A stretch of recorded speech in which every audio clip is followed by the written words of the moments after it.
Good morning, and welcome to White Bear Unitarian Universalist Church. We are delighted to have you here, whether you're in person or attending virtually. It's good to be together, a community of youth, adults, and children sharing the values of courage, reverence, and compassion. I'm Cecilia Dodge, she, her, and I'm a member of our board of directors. If you have a joy or sorrow you would like to share in the meditation, please add it to our meditation bowl or in the chat box before the opening hymn. Please make sure to gain consent before you put someone's full name in the bowl. For those online, our cyber social hour starts 5 minutes after the postlude. In the building, our social hall is once again a hub of connection, informal conversation, and cookies. You can also find tables and information about upcoming events. We hope that you'll check it out. If you're looking for a short and structured time of connection and community, or formalized small group small group conversations are still happening, please grab your coffee and/or cookies and then find your way to the Emerson alcove. Once a small group has gathered, we'll have 20 minutes of focused sharing. If you're accompanied by children today, we warmly welcome your whole family. We invite you to explore our Soul Work Center by the Meditation Bowl, where you can explore different activities designed to help all ages engage with today's worship service. The annual online auction and the Family Fun Bazaar are fast approaching. The community is still seeking donations for both events. The deadline to donate auction items is this Friday, November 18th. What should you donate? Arts, crafts, apparel, accessories, classes, events and experience, food, services, gift certificates. It's wide open. For the bazaar, we're looking for less expensive craft items, baked goods, and gift possibilities valued from $1 to $15. Visit the table in the social hall if you have questions. Bidding on auction items will open next Sunday, November 20th, and bidding will close on November 30th. You can find the link to donate and register on the church website. The bazaar will be Saturday, December 3rd from 5:30 to 8 p.m. with food, music from our very own big band, items to buy, games with prizes, and make and take activities for the kids. It feels good to be together again. We could use your help also with an early Thanksgiving party for our Afghan families happening here at WBUUC on November 20th, 11:30 a.m. to 3:30 p.m. We'll be baking turkeys and pies as well as side dishes from both cultures. Interested in volunteering to cook? Contact Lori Gordon. We are also looking for 4 to 5 drivers on that Sunday morning, November 20th, to pick up refugee families in far-flung Twin City locations, bring them here for lunch, accompany them for lunch in the social hall, and then return them to their homes after lunch. Please contact John Vellen with questions and to volunteer. Welcome to our church, where together we grow our souls and serve the world in love.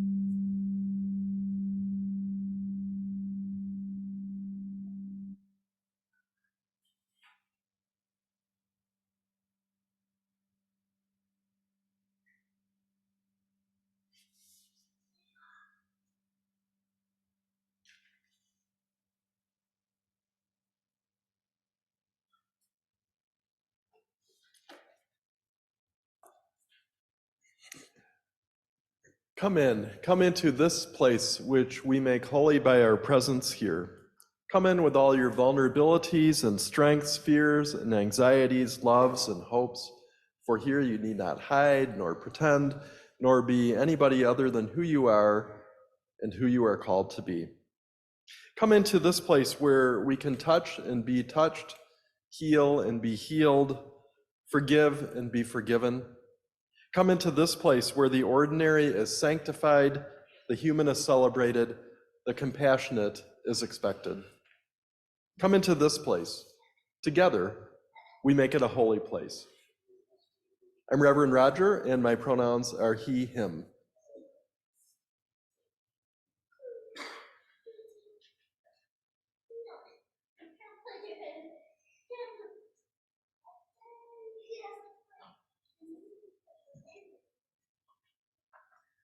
Good morning. I'm Mina Hata. My pronouns are she, her. One of the basic practices of creating a sacred space for earth-centered worshipers is making an altar. So I'm not talking about those edifices in traditional churches where priests or ministers stand behind. I'm referring to the intentional creation of a space that reflects the spiritual direction and intention of the ritual being conducted. So for example, in this photo, this altar was created in a very large outdoor ritual space, and it honors the direction east, the home of the rising sun and springtime. At this event, there were similar altars in the south, west, north, and the center, all reflecting the aspects of that direction. Usually, objects that are important to the participants are brought to form a collective, something that is meaningful to everyone present. This might include rocks, plants, candles, photographs, or other sacred objects. The main goal is to create beauty during the ritual. It is believed that some of these objects can become charged with the energy of the group. And the altar does not last forever. It is created by the community and then removed at the end of the ritual, or sometimes offerings such as food are left to nature. Altars are available to anyone and everyone. I encourage you to gather up your objects that have meaning to you. Building an altar is a practice that honors your spirituality and creates something that is intangible and beautiful. Blessed be, and amen.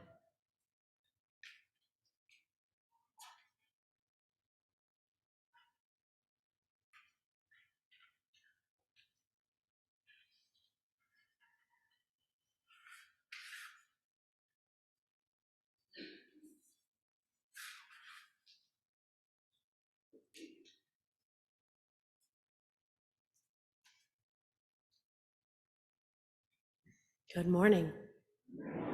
I'm Reverend Sarah Goodman. My pronouns are she, her. I invite you now to join me in the opening words. Love is the spirit of this church, and service is its law.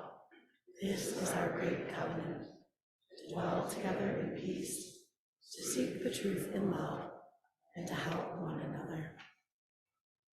I invite you now to join in singing Meditation on Breathing, number 1009 in the Teal Hymnal. There are three parts to this. One is a drone, the breathe in, breathe out, and there's the main melody, and then a harmony that goes above it. In the first time we sing it through, we'll sing through those parts, all stacked one on top of the other, you know what I mean, in a row. And then in the second and third time we sing it through, bring out the harmonies. So one of you might be singing the drone all the way through. Someone might be singing the harmony all the way through. So we're gonna sing it 3 times, first, each part in a row, and then all in harmony. So I invite you to rise in body or spirit to sing.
Good morning. My name is Amy, and my pronouns are she, her. As Unitarian Universalists, we draw wisdom from many different sources, and the stories that we share with one another come from many different religious traditions, from our own Unitarian Universalist history, from nature and science, and of course, from our own lives and experiences. This morning's story comes from February of 2020, one of the very last Supper and Soul Work Wednesday night gatherings that we held before we shut down for the pandemic. It's a story that was woven together by those who were present that day, the children, youth, and adults who showed up to do the work of growing and serving together in community. It was Valentine's Day week, and our soul work prompt that evening was to simply think about the people and pets in our lives who we love and who love us in return, and then to create a small blessing to give them or to honor them. Just a simple paper heart with words of thanks on them, an invitation to hold space and time and to name the love that surrounds each of us.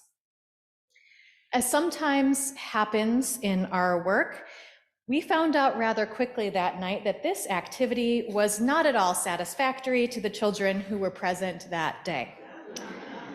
So while the adults in the space very dutifully completed their paper hearts assignment, the children instead asked for construction paper not shaped like hearts, and scissors, and then tape, and markers, and then they asked if they could work on the floor instead. It became a real if you give a mouse a cookie type of situation, and we were more than happy to oblige. What we observed next was incredible. The kids built a paper castle together. They figured out how to make the walls stand up together. They made up stories about who lived there and how they lived together peacefully together. They invited one another in, and they brought love to the center without our silly little paper hearts, except for the ones that they glued to the castle. And they did it in community together. It was a masterclass in inclusion and improvisation as they yes-anded their way to learning about love together, about welcoming one another, to participate in ways that made sense to each of them. We were blown away.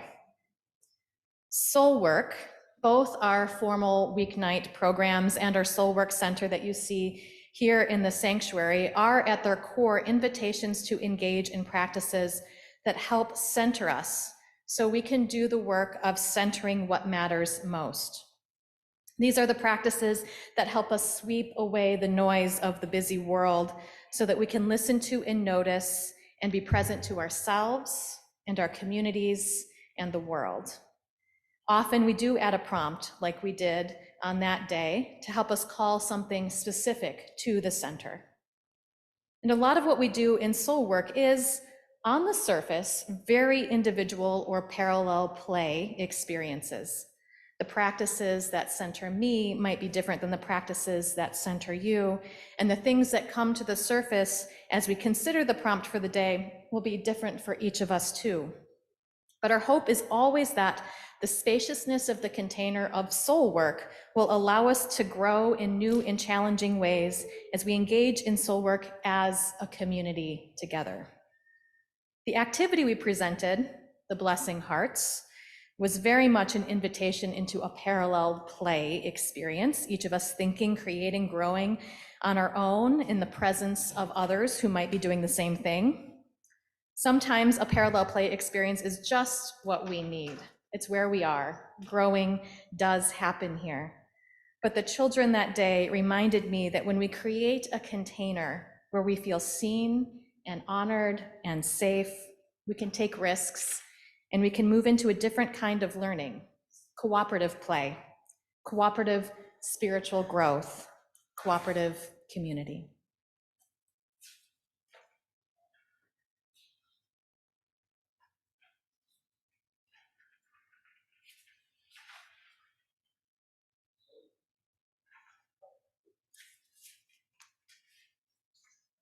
So this morning, I'm inviting you into a practice of centering.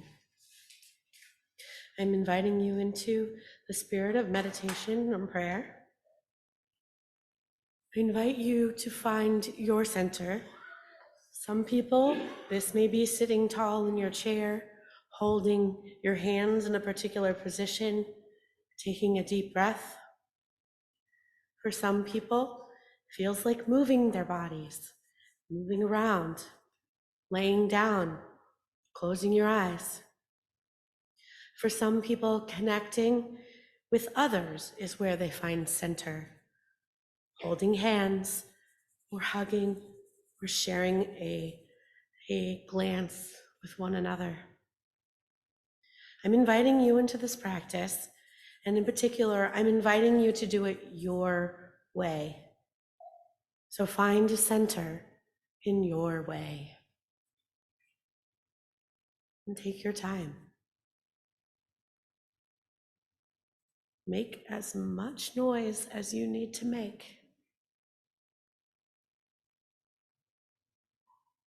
One of the beautiful things about community is the many ways that we are connects us to the larger community,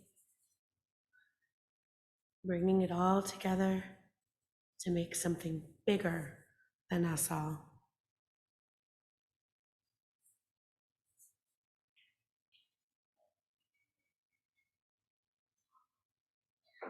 So instead of staying with your center, look around and see how you connect with others in their centered places. Are you doing the same thing or a different thing? How does it make the whole more special to know that we're each doing something the same or different? We are a community of love and hope, and we hold each other in our variety.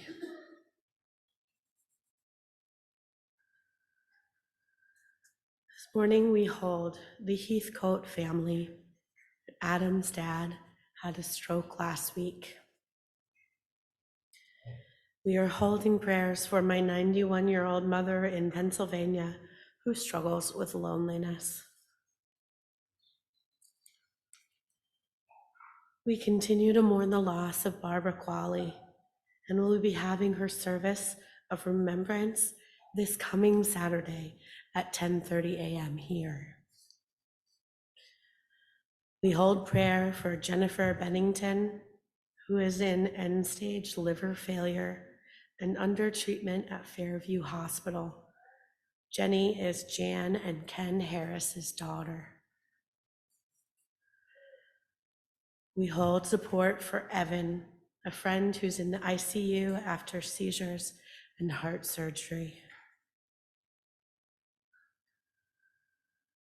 Please remember Calvin Vanderlee, Carol Upham's brother, who is in the VA hospital in Oklahoma City with a broken hip.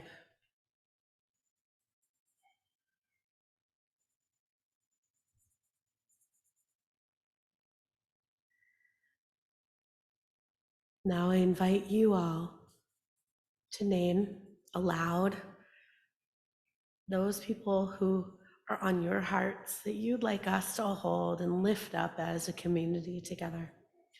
I invite you to say them loud, say them out, make some noise. Go.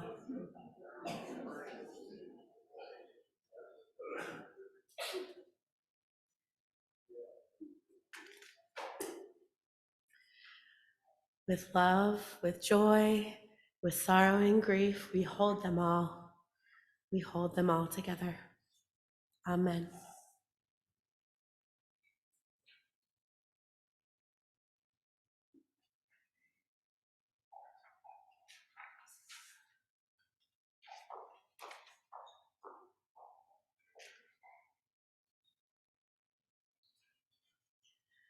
This community is sustained by the generosity of people who call this place home. By giving to this morning's offering, you are giving life to the programs and services that make this place special. We will pass the donation plates now. You can also donate in 3 other ways. On the WBUUC webpage, send a check or leave a check in the locked box outside of the front office, or use the text to give option found in your order of service or in the chat box. However you give, we thank you for your generosity and your faith in this life we live together.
My name is Nico, and my pronouns are they, them. We heard in this morning's chalice lighting that an altar is an intentional creation of a space that reflects the spiritual direction and intention of the ritual being conducted. The altar building process is often collaborative and helps us as a community make space to hold high that which we are called to be. So this morning we will create an altar together. If you are joining on Zoom, I invite you to think of an object or an image in your space that represents what you believe this community is called to be. Place that item somewhere you can see it for the rest of worship, extending our altar from here to where you are. If you are in the sanctuary today, we have baskets and an altar table up front here, which folks began adding to at the 9 a.m. service. In a moment, you'll be invited to come up and choose an item that stands out to you. Hold it and allow it to come to represent something that you believe we in this community are called to be. And then place your item somewhere on the altar. The invitation is to add to what is there, taking care not to take away others' contributions. And let us create this altar reverently, which is intentionally not the same word as silently. And a reminder too that collaborative endeavors are often messy. So let go of ideas of perfection or thoughts about where something should or should not be placed or whether you are doing it right. Trust me, you are doing it right. So please come forward as you feel ready and place your item on our shared altar so we may hold high our dreams for this community together.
Our altar is created. When my kids were in kindergarten or first grade, they joined with other kids for an overnight at our UU congregation.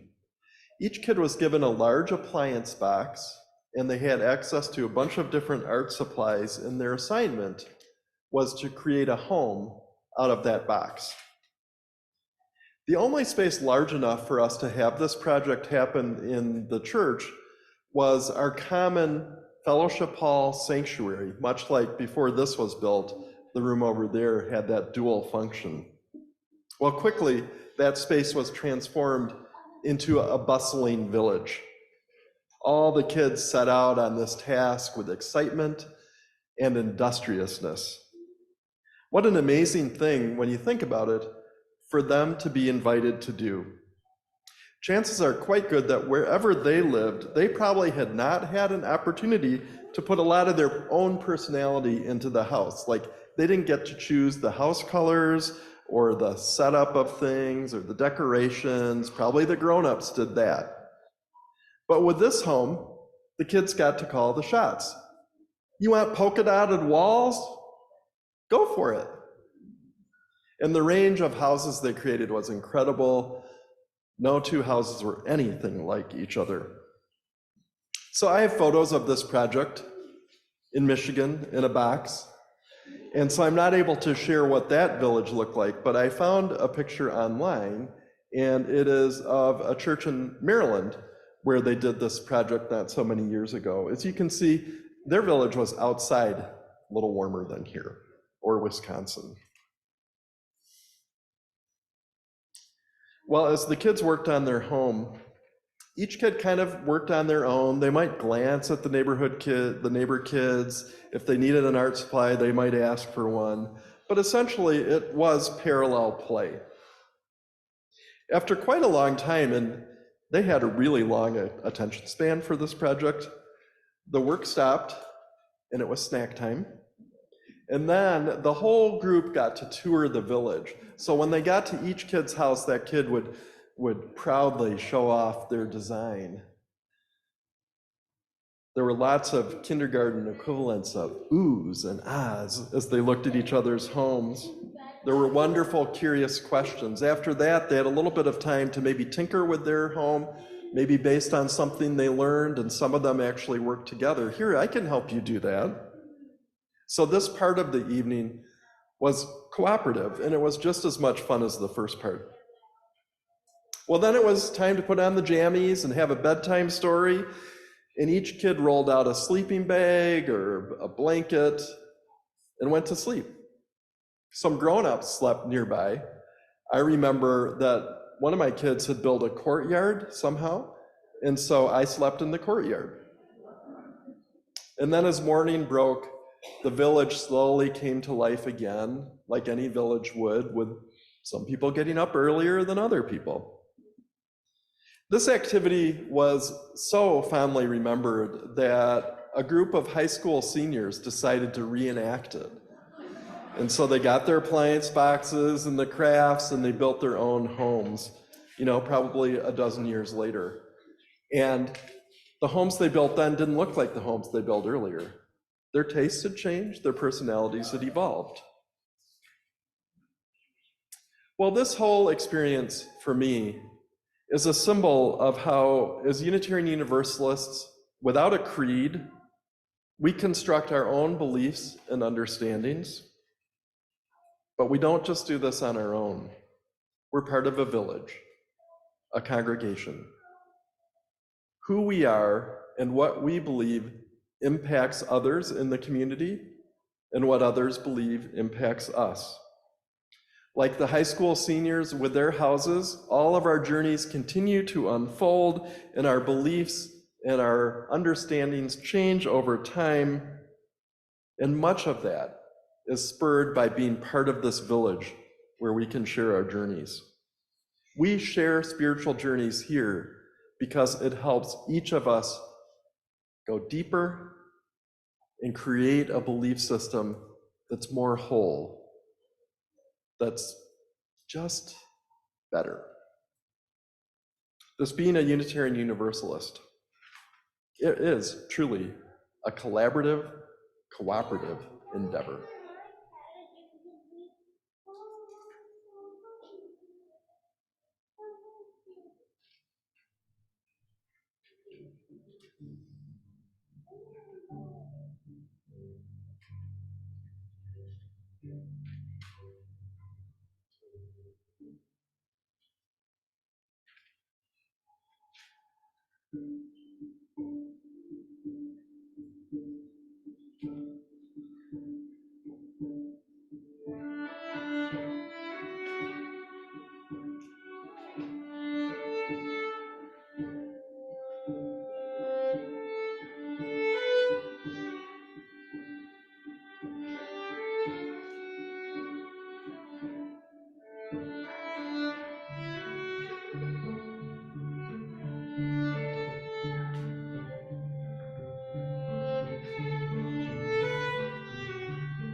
I had an amazing 4-month sabbatical in Great Britain in 2013. And one of the things I explored was sacred places.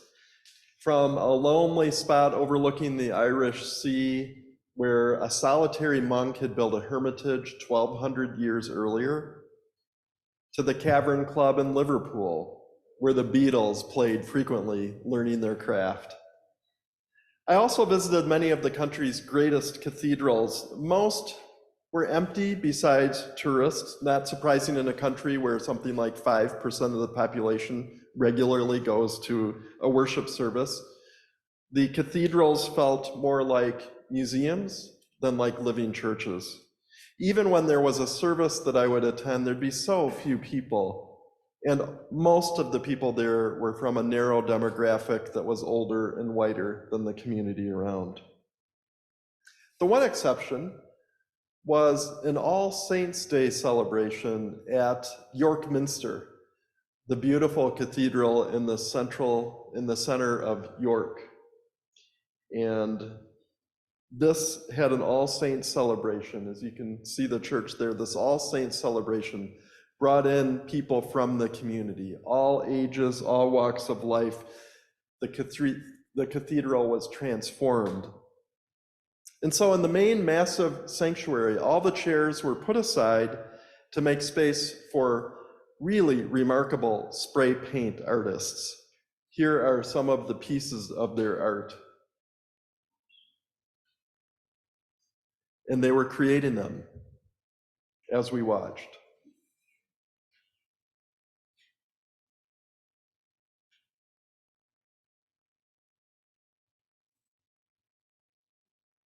It was amazing to watch. Lots of people of all ages watched for long periods of time. It was truly fascinating. Then nearby in that same main space, rolls of newsprint were on the floor and art supplies, so kids had the opportunity to create their own art. The sanctuary that day was noisy, it was alive, and it felt like anything but a stuffy old museum. And then there was a quieter spiritual activity that took place in the chapter house just off the sanctuary. The chapter house there is this stunning octagonal meeting space where bishops and others would gather, built in the 1280s, 1,000 years ago. On the floor in the center of that darkened room were hundreds of votive candles arranged in a spiral shape. The only sound you heard in the room besides people in their shoes on the stone floor was the sound of 3 singers doing medieval chants. Everyone was welcome to light a votive candle in memory of a loved one who had died, and then to place it on the floor, extending that spiral. Whole families would light their candle together. In the dim light, you could see the mixture in their faces of sadness and joy as they remembered. I lit a candle for my mom, who had died a couple years earlier, and got down, and put it down at the end of the spiral. And for me, it was one of the most meaningful pieces of the grief process. The spiral kept growing and growing. So the All Saints Festival had transformed this space that had been sacred, that had become mostly museum space, back into sacred space. And it was sacred space that invited everybody to enter as they are. You didn't just have to sit in a chair and be quiet and not fidget if you could help it while you watched a service. You were invited to marvel at the spray paint artists, to get down on the floor and draw your own drawing, maybe with other people or maybe alone, to light a candle in a quiet meditative space as you remembered a loved one who died. The space was transformed from one-dimensional into multi-dimensional space. All felt welcomed, all were invited to be who they are. And this is the kind of inclusive, welcoming, sacred space that we are trying to create everywhere in this church. When I arrived here about a year ago and we slowly started venturing back into the space, many of you who maybe never had kids or your kids left long ago on their journey, many of you expressed a longing for kids to be back in this space. Happily, this fall, that is beginning to happen. Some families are returning, other new families are joining, and it is a beautiful, beautiful thing to behold. So we want all ages to feel welcome, to feel at home everywhere in this building, including in the sanctuary. This is why we have the Soul Workspace back there, a space with lots of grace around it, as board member Steph described it a few weeks ago. It's why all ages are part of every service we do here. It's why we have specific services like this today that are all ages for the whole service. It's why it was okay and beautiful not many weeks ago for Becky Panch and Barbara Qualley to dance up there during the postlude. Turned out to be Barbara's last time here. This church, including this sacred space, is where the important work of growing souls takes place. Here, whether you are young or middle-aged or older, whether you come in here with a joyful heart or are heartbroken, here, you need not hide nor pretend, nor be anything other than who you are and who you are called to be. Come into this place of peace, memory, power, and prophecy again and again and again, and let it heal and warm and change you. Our closing hymn today is 1024 in the small teal hymnal. And I invite you to, in a moment, rise in body and spirit, join in singing. We'll do two verses. The first will be do, and the second will be dance. And you are welcome to do whatever works for you during this hymn.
Whenever we spend time together, we are changed by one another. So as we close today, I invite you to reflect back on the experience we all just experienced and created together, and think of the word that names what you are taking with you today, and hold it for a moment. Now name aloud into this space that word of what you are taking with you today.